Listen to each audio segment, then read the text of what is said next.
Hey everybody, it's Sean and Julie. Welcome back to our channel. Today we want to talk a little bit about our Arctic fox.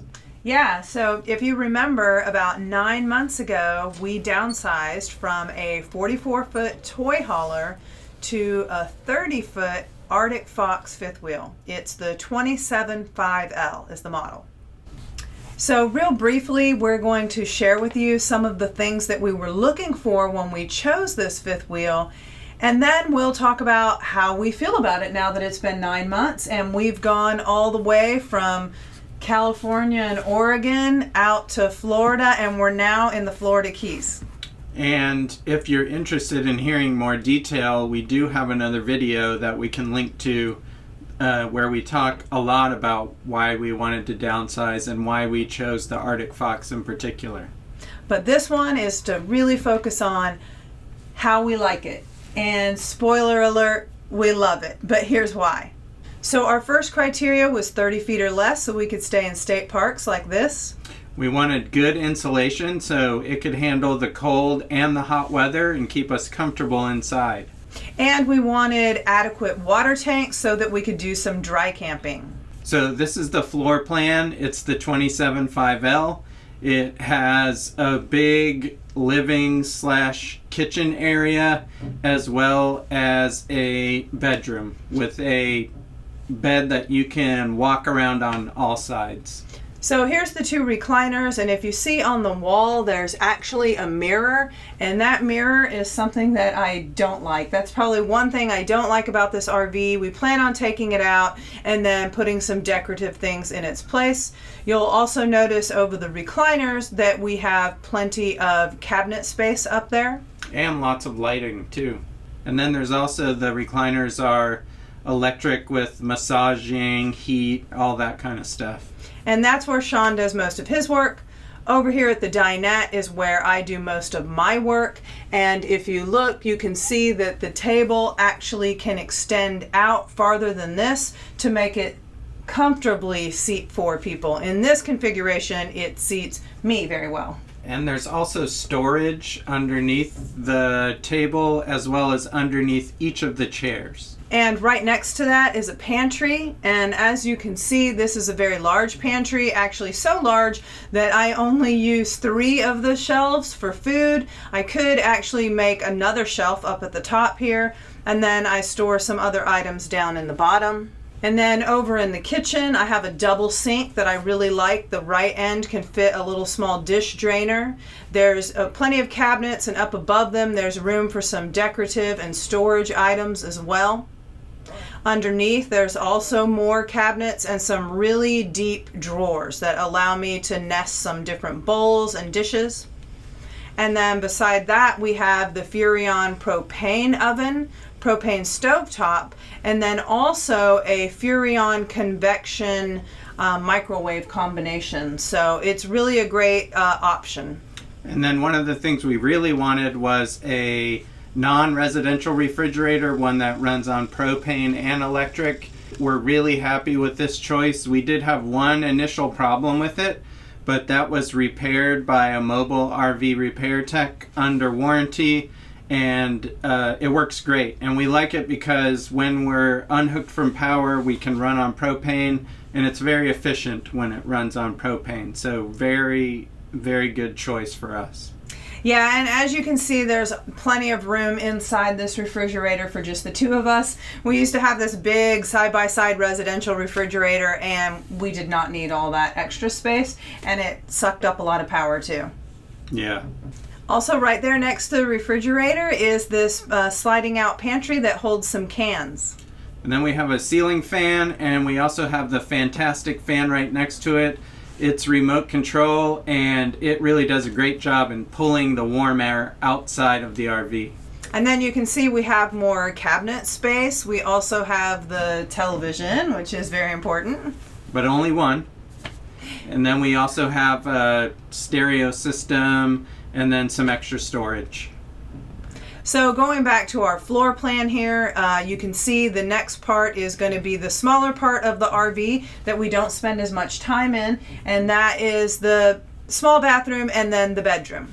In the bedroom, we wanted to have some 12-volt outlets because I use a CPAP, and I wanted to be able to run that from the 12-volt system. And I wanted to be able to have a nightstand on my side of the bed, because in our old RV, we had a larger king-size bed instead of the queen, but you only got the nightstand. Yeah, and we don't have a lot of clothes, so we didn't need a ton of storage for clothes. So this floor plan gave us adequate storage for our clothes in a closet and also underneath the bed. I think the bigger things for us really were the USB and 12-volt outlets and a bed that we could walk around. And so you'll see here we have everything that we wanted. We both have the nightstands with USBs and power outlets on both sides of the beds. We have 2 little cabinets above and below. And then the small slide is over here on the side of the bed where we have a wardrobe. And then down below the wardrobe, you can see that there are actually 2 more dresser drawers. And then, as Sean said, underneath the bed, there is a ton of storage space. So we can keep our luggage and other seasonal items that we don't use as often. One thing we don't show in the video is that we have a skylight in the bedroom. And the skylight really is awesome, particularly when you're somewhere where you can see a lot of stars. It's nice to fall asleep looking at the stars. And also, when you wake up, you can tell right away if it's a blue sky or not. Yeah, and you have that nice natural light that kind of just gently wakes you up, I think, instead of like a blaring alarm clock. So I do really like it. And that bedroom slide where the wardrobe is, that actually extends into the bathroom. So here you can see this additional wardrobe space here. That's a small cabinet that we keep some toiletries and some storage bins, our laundry soap, and that is actually part of the slide. So when that slide is in, you actually cannot get into the bathroom for Sean's side of the bed. He can slide off of his end of the bed and then walk around and then get into the bathroom from our side of the bed. So you can totally still get into the bathroom, but not from his side of the bed when that slide is in. There's also a medicine cabinet in the bathroom and then a very small sink, but under the sink there are also a couple more cabinets. So I feel like we have more than enough adequate storage space in the bathroom. Yeah, there's plenty for what we need. Overall, we're really happy with our choice of the Arctic Fox 27.5L. Like I said, we've had some minor stuff. One is the refrigerator going out. Definitely not an Arctic Fox problem. It's, the refrigerator manufacturing defect. And then we had some leaking in the shower, which is sort of a constant battle for us, but we're working on getting it fixed. We've almost got all the leaks done, but that's a known problem with those showers. So other than that, we haven't had any problems, and we're much happier living in this than in our 44-foot fifth wheel toy hauler. This seems to have a lot more living space, a lot more usable space than what we had in the Cyclone. And it's been much easier traveling, lighter in the wallet, definitely on fuel, and easier to park, much easier to get into some very nice state and national parks. So we've been really happy with it. Yeah, we have. And for anyone who's watching this video and trying to make the decision about what RV is right for you, I would think about that term, what I'm saying, right for you. So it's not what's right for us. We're sharing our story in hopes that it'll get you to start thinking about some things that may or may not be important to you. But the most important thing is to really think about how you're going to use that RV on a regular basis. We have friends who are actually here in the same campground right now who have a big toy hauler like we had, and they love it because they have the toys. They've got a couple of kayaks, a couple of dirt bikes, mountain bikes, paddleboard.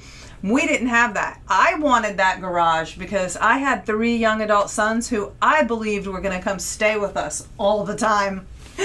And they don't. They're busy. They're starting their lives and their careers. And so we go visit them actually and stay in a campground nearby. So that wasn't the right RV really for us. We actually don't need an extra guest room. So in this RV, we actually don't have one extra sleeping space. We don't have a fold-out sofa. We don't have a dinette that converts, nothing.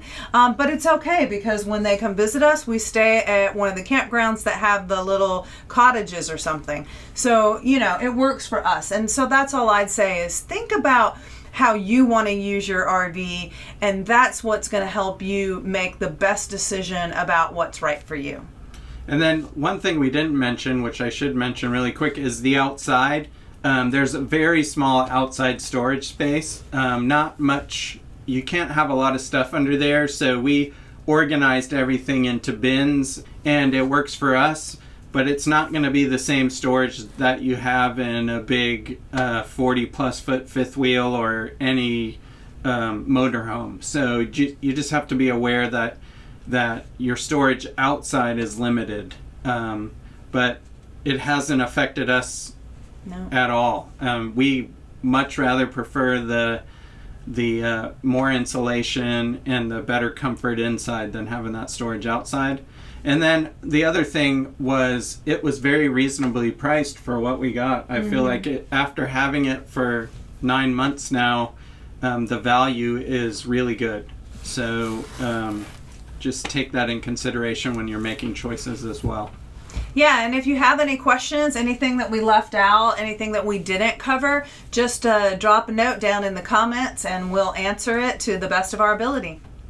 Safe travels, everyone.